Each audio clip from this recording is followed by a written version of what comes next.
la prière. Lorsqu'on veut prier, il faut d'abord chercher à savoir quels sont les acteurs d'une prière. Voilà. Quels sont les différents acteurs d'une prière? Parce que lorsque on parle d'une famille, nous savons que les acteurs d'une famille, c'est un papa, une maman, ce sont les enfants aussi. Ce sont les acteurs qu'on retrouve dans une famille. Et dans une grande famille, on retrouve des oncles, on retrouve des tantes, on retrouve des grands-pères, des grands-mères. Dans une famille aussi, on retrouve des beaux-pères, des belles-mères. Dans une famille, on retrouve des neveux, des cousins. Ça, ce sont les acteurs d'une grande famille. Dans une entreprise ou dans un corps de métier, on retrouve aussi des acteurs. Et ces acteurs, c'est qui? Ce sont des patrons, des dirigeants. Et il y a aussi ce qu'on appelle des ouvriers. Voilà ce qu'on retrouve comme acteurs dans une entreprise, dans un commerce, dans une organisation ou bien dans une structure qui offre des services ou alors qui produit des richesses. On retrouve ces différents acteurs. Dans une église, on retrouve aussi des acteurs. Et ces acteurs, ce sont des serviteurs, les brebis, des leaders, des agneaux. Et parfois, il y a aussi des malades qui viennent pour la guérison. Mais lorsqu'on parle de la prière, il faut identifier quels sont les acteurs d'une prière. Parce que si on veut réussir la prière, il faut d'abord déterminer quels sont les acteurs d'une prière. Dans la prière, il y a un père. Et dans la prière, il y a un fils. Ou alors, il y a une fille. Nous allons prendre ici Matthieu, chapitre 6, à partir du verset 7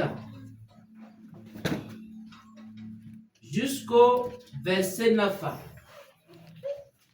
Matthieu, chapitre 6, à partir du verset 7 jusqu'au verset 9. Nous allons voir ici quels sont les acteurs de la prière. Matthieu chapitre 6, verset 7 au verset 9, il est écrit: en priant, ne multipliez pas de vaines paroles comme les païens qui s'imaginent qu'à force de paroles, ils seront exaucés. Amen. Amen. On va s'arrêter d'abord là. Amen. On dit que lorsque vous priez, ne multipliez pas des vaines paroles comme les païens. On identifie déjà un acteur qu'on retrouve dans les prières. Il y a le païen qu'on retrouve dans les fausses prières. Amen. Les fausses prières sont les prières des païens. Voilà, on a identifié un premier acteur. Le païen dans la prière, c'est qui? C'est quelqu'un qui fait les fausses prières, qui multiplie des vaines paroles dans la prière. Donc, si quelqu'un commence à multiplier des paroles vaines dans la prière, c'est quoi? Un païen. Un païen. Nous continuons à écouter les acteurs de la prière. Verset 8. Ne leur ressemblez pas, car votre Père sait de quoi vous avez besoin avant que vous le lui demandiez. Amen.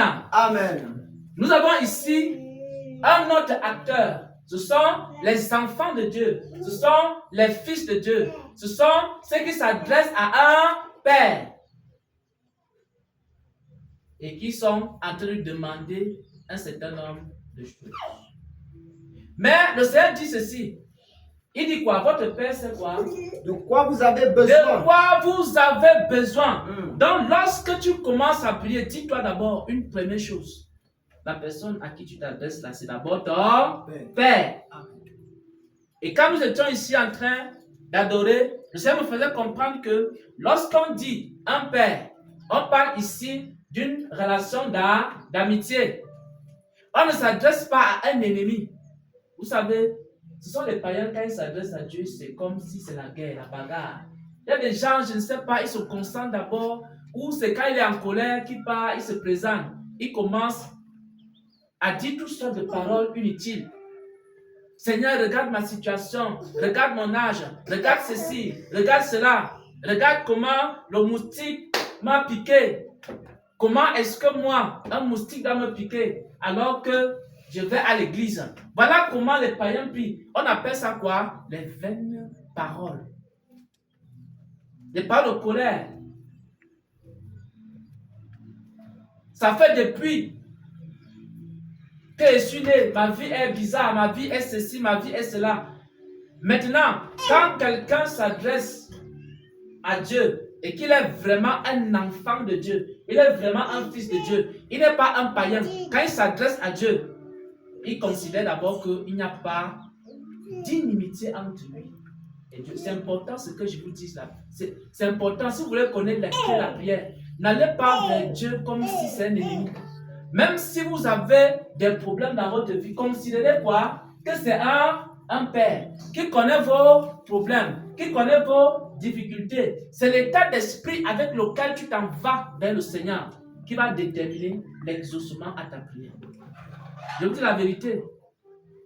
N'allez pas vers Dieu avec des murmures comme si Dieu ne connaissait pas votre situation, votre état. Allez tranquillement devant lui. Je me rappelle une fois, en 2015, nous faisions les prières de repentance. Et je ne connaissais pas encore que mon visage ou alors ma façon de voir Dieu avait changé. Je priais pour que le Seigneur me dépouille du péché. Il y a de cela 10 ans. Mais je trouvais que Dieu était trop dur. Je n'allais pas vers lui comme un père, mais j'allais vers lui comme un méchant bourreau qui est en train de regarder juste les petites choses, fautes, erreurs que je peux commettre pour m'envoyer en enfer. Donc c'était ça que j'avais dans mon esprit. Et quand j'allais vers lui, c'était parfois avec la colère. Et parfois j'allais devant lui avec des doutes, avec des questions, comme si c'était un ennemi. Un jour, le Seigneur m'a dit cela, il y a cela 10 ans. Nous étions en 2015. Il m'a dit que il faut que je cesse de le regarder comme un bourreau. Mais que je commence à le regarder comme un père. C'est-à-dire quoi? Comme un ami. Si je n'arrive pas à me sanctifier, je m'en vais vers mon père. Je dis, papa, s'il te plaît, le péché domine sur moi. Accorde-moi la grâce. Ou alors montre-moi comment est-ce que je peux faire pour dominer sur le péché. Ton père est là, il t'écoute et il va t'aider. Il va t'accorder la grâce. Mais si tu t'en vas devant Dieu comme un païen, tu vas dire à Dieu, Seigneur, pourquoi tu m'as d'abord donné ce corps-ci? Pourquoi tu m'as donné ce corps de péché? Pourquoi tu m'as donné ce corps qui me pousse à aller en boîte de nuit? Pourquoi tu m'as donné cette bouche qui manque? Tu commences à insulter Dieu dans la prière. Les autres sont bien. Mais moi, regarde comment je suis. Quand tu t'en vas ainsi, est-ce que tu vas vers un ami? Tu ne vas pas vers un ami. Tu ne vas même pas vers un père. C'est comme si tu t'adressais à ton ennemi. La prière, c'est un moment qui doit être agréable à Dieu. C'est un moment où un enfant va passer du temps avec son père. Donc, le Seigneur, quand on dit l'évangile, Gédéon va prier maintenant. Le père s'assoit. Il écoute les paroles de son fils. Mais si son fils commence à dire des choses avec la colère, alors il va se lever, il va partir. Je vous dis la vérité, ceux qui ont le don de vision, parfois vous pouvez être en train de prier pour quelqu'un comme ça, vous voyez comment le Seigneur se lève et part. Je vous dis la vérité, il se lève. Ou alors vous êtes en train de prier, vous commencez à faire certains types de prières, le Seigneur se lève, il s'en va, il vous quitte. Il dis que je suis plus là. Tu commences à prier seul. Il y a des gens qui prient seul, Dieu n'est même pas présent. Vous savez, le plus important, ce n'est pas de prier. Le plus important, c'est que ton Père soit présent quand tu es en train de prier et qu'il t'écoute. Mais si tu arrives devant lui, tu commences à prier comme un païen, il se lève, il s'en va. Donc, la première chose que nous devons savoir dans la prière, nous devons d'abord savoir qu'on ne peut pas s'adresser à un ennemi. On s'adresse à un papa. Un papa qui nous aime. Un papa qui nous écoute. Un papa qui connaît nos problèmes. Vous pensez quand vous partez confesser votre péché devant Dieu, il ne sait pas que vous avez péché. Vous pensez que si tu finis de pécher, et puis maintenant tu dis je ne vais pas prier. Avant que tu n'ouvres la bouche, tu pensais que le Seigneur ne sait pas déjà que tu as péché avant que tu n'arrives. Il sait déjà que tu as péché. Et même si tu as une difficulté, un fardeau dans ta vie, peut-être un problème en famille, et que tu veux poser ce problème à ton père sait déjà que tu as un problème en famille. Il connaît tous tes besoins. Voilà la première chose qu'il faut dans la prière. Et nous avons dit qu'il y a combien d'acteurs dans la prière? Il y a 3 principaux acteurs. Il y a le Père, il y a le Fils, il y a aussi le païen. Et quand on enseigne la prière, nous enseignons aux gens à ne pas être des païens. C'est pour ça que beaucoup de gens prient beaucoup, mais ils ne reçoivent pas l'exaucement à leur prière. Vous n'avez jamais entendu quelqu'un dire non, je prie beaucoup, j'aime beaucoup, je prie beaucoup, mais Dieu ne m'écoute pas, Dieu ne m'exauce pas. Ça dépend de comment tu as à prier. Vous savez, c'est comme ça. Parfois, nous prions ici, Dieu exauce de façon instantanée. Pourquoi? Parce que nous nous adressons à qui? À un Père. Il est content, il est présent. Il nous écoute. Il est content de nous écouter. Et à la fin, il nous répond. Parfois, instantanément. Si nous faisons les prières des païens, il y a des gens qui se posent la question, pourquoi? Qu'est-ce que les gens là font dans leur église pour que constamment Dieu a de leur parler, il est présent, etc. C'est parce que nous avons compris que nous avons un Père. Et quand on prie, on s'adresse à un Père. Il y a des gens qui peuvent commencer la prière. Dès qu'ils entrent, allez, j'envoie le feu ici, j'envoie le feu là-bas, j'envoie le feu sur les démons qui sont dans la salle.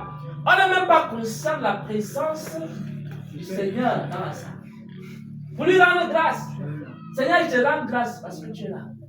Parce que tu es présent parmi nous. On commence à envoyer le feu, le feu, le feu. Et parfois même, il n'y a même pas les esprits, mais on combat. Voyez? Donc, l'exaucement à la prière dépend d'abord à qui on s'adresse. Et la deuxième chose que nous allons voir dans la prière, parce que si nous adressons à un Père, il y a une autre chose qu'on doit voir dans la prière. Qu'est-ce qu'on doit dire à notre Père? Quelles sont les choses qu'on doit lui demander dans la prière? Notre Père qui est aux cieux, que ton nom soit sanctifié. Ça veut dire que ce qu'on doit lui demander dans la prière, c'est quoi? La sanctification, c'est la sainteté dans la prière. On appelle ça quoi? Les sujets de prière. Parce que lorsqu'on a déjà compris qu'on s'en va vers un Père, on s'adresse à lui. Et quand on s'adresse à lui, on ressort ce qu'on appelle quoi? Des sujets de prière. Quand vous voyez par exemple ici, dans la prière, notre Père qui est aux cieux, le premier sujet c'est quoi? Que ton nom soit sanctifié. On demande au Seigneur que son nom soit sanctifié même dans nos vies. Amen. Est-ce que le nom de Dieu est sanctifié alors quand nous vivons dans le péché? Non. Voilà. C'est pour ça que quand on s'adresse à lui, voilà un sujet de prière qu'on doit avoir. L'un des sujets de prière, c'est demander la sainteté à Dieu. Voilà. Donc, quand tu t'en vas vers le Seigneur, dis-lui, Seigneur, sanctifie-moi. Que ton nom soit sanctifié dans ma vie. Que ton règne vienne. L'une des choses qu'on doit aussi demander à Dieu dans la prière, c'est que son règne soit en nous. Le règne de Dieu, c'est la justice. Le règne de Dieu, c'est la vérité. Le règne de Dieu, c'est la paix. Quand tu n'as pas la paix, est-ce que c'est Dieu qui règne en toi? C'est pas lui qui règne. Donc imagine que tu te présentes devant le Seigneur et que tu te rends compte que tu n'as pas la paix, que tu te rends compte que tu n'as plus l'amour des Écritures. Tu dis Seigneur, donne-moi à nouveau l'amour des Écritures parce que je veux que ton règne vienne dans ma vie. C'est ça que ton règne vienne. Il faut que le règne du Seigneur soit en nous. Il ne faut pas que le péché domine sur nous. Il ne faut pas que les souillures du monde dominent sur nous. Que ton règne vienne. Tout ce qui n'est pas du royaume de Dieu en toi, si tu n'as pas la paix, si tu n'as pas la joie, si tu n'as pas l'amour, si tu n'as pas la compréhension, commence à demander à ces choses-là. C'est-à-dire, donne-moi l'amour du royaume, donne-moi la paix du royaume, donne-moi la joie du royaume, donne-moi la bonté du royaume. Que ton règne vienne. Amen. Ensuite, que ta volonté soit faite sur la terre comme au ciel. Troisième sujet de prière qu'on doit avoir. On doit constamment demander à Dieu quelle est sa volonté. Bien-aimé, c'est ici que beaucoup échouent. Parce que la Bible dit ceci, si quelqu'un veut venir après moi, qu'il renonce à lui-même, c'est-à-dire renonce à sa propre volonté et qu'il se charge de sa croix et qu'il me suive. Là, c'est un sujet souvent difficile. Que ta volonté soit faite dans ma vie. Combien de gens prient pour connaître la volonté de Dieu, pour que la volonté de Dieu soit faite dans leur vie? Mais plusieurs prient plutôt pour que Dieu fasse leur volonté. Il conçoit ses plans, il conçoit sa vie, il conçoit ses voyages, ses marches. Il dit Seigneur, bénis-moi dans ce que moi j'ai conçu. Donc il prie plutôt que ma volonté et non la volonté de Dieu soit faite. Ça c'est un autre sujet de prière. Que ta volonté soit faite dans ma vie. Mais pour cela, il faut renoncer à ta propre volonté. Amen. Tu as beau dire, il y a des gens qui disent Seigneur, révèle-moi ta volonté, Dieu ne la révèle jamais. Vous savez pourquoi? Ils ne sont même pas prêts à accepter la volonté de Dieu. Quand Dieu les regarde, il dit non, si je te dis même ma volonté pour ta vie, tu ne vas jamais l'accepter, donc Dieu préfère. Et les gens vont dire, je cherche la face de Dieu, je cherche la face de Dieu. Ça fait 7 jours. J'ai entendu que le serviteur Xavier, quand il cherchait la face de Dieu, Dieu lui parlait. Moi aussi, je m'engage à chercher la face de Dieu. Il se concentre. Mais le serviteur Xavier, quand il cherchait la face de Dieu, il était prêt à accepter quoi? La volonté de Dieu. Mais toi, tu cherches la face de Dieu, tu n'es pas prêt à accepter la volonté de Dieu. Le Seigneur, il ne te révèle pas sa volonté. Que ta volonté soit faite sur la terre comme le ciel. Après la volonté, alors il y a quoi? Donne-nous aujourd'hui. Donne-nous aujourd'hui notre pain quotidien. Notre pain de ce jour. Ça, c'est un autre sujet de prière. Ça veut dire que si quelqu'un a des problèmes dans la vie, il ne doit pas murmurer, il doit seulement aller vers son père. Papa, j'ai des difficultés. Papa, le bailleur veut me chasser de la maison. Papa, je suis malade. S'il te plaît, guéris-moi. Papa, aide-moi ici et là.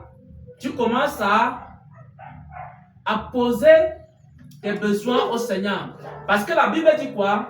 Ne vous inquiétez de rien, mais à chaque chose, faites connaître vos besoins à Dieu par des prières, des supplications, avec des actions de grâce. Et la paix du Seigneur qui surpasse toute intelligence gardera vos cœurs dans la foi. C'est à ce moment-là qu'on dépose ces fardeaux, ces problèmes. Venez à moi, vous dites qui êtes fatigués et chargés, je vous donnerai du repos. Ne portez pas vos propres fardeaux, mais déposez les fardeaux au pied du Seigneur. Il est prêt à vous aider. C'est ça. Donne-nous aujourd'hui notre pain de ce jour.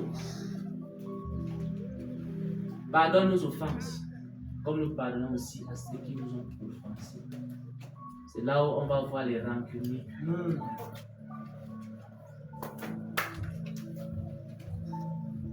Ce que vous voulez que les hommes fassent pour vous, faites-le aussi pour eux. C'est la loi et les prophètes, comme le dit les Saintes Écritures.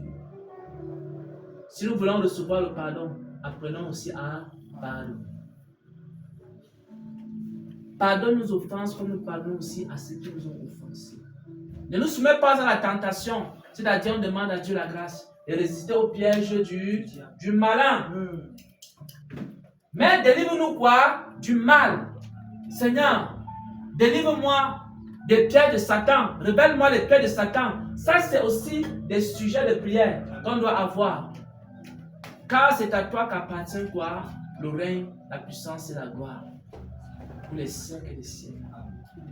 Voilà donc les sujets de prière que le Seigneur Jésus nous a donnés. N'allez pas chercher les sujets de prière ailleurs. Cherchez les sujets de prière que le Seigneur lui-même il a donné. Premier sujet de prière, rendre gloire constamment au Père. Sujet d'action de grâce. Que ton nom soit sanctifié. Demandez la sainteté à Dieu dans la prière. Que ton règne vienne. Tout ce qu'il n'y a pas de Dieu en toi, tu dois demander à Dieu d'enlever cela et de mettre en toi le royaume des cieux. Pour que le règne de Dieu vienne dans ta vie. Que ton règne vienne. Que ta volonté soit faite sur la terre comme au ciel. C'est-à-dire, je porte ma croix et j'accepte de marcher dans la volonté de Dieu. Je crucifie ma propre volonté et je dis, oh Seigneur, que ta volonté soit désormais ma volonté. Et je me soumets à ta volonté. Je porte maintenant ma croix. Si quelqu'un veut venir après moi, qu'il renonce à lui-même. Il se charge de sa croix et qui me suit. Celui qui voudra sauver sa vie là, perdra. Mais celui qui perdra sa vie à cause du royaume des cieux la retrouvera. Que c'est-il donc à un homme de gagner le monde entier si à la fin il perd son âme? Que ta volonté soit faite. Ça c'est un autre sujet de prière. Donne-nous aujourd'hui notre pain de ce jour. C'est-à-dire si tu as des besoins, tu peux aussi poser ça à Dieu. Selon sa volonté, il va te répondre. Voilà ainsi partagé quelques sujets de prière. Nous allons maintenant passer à autre chose.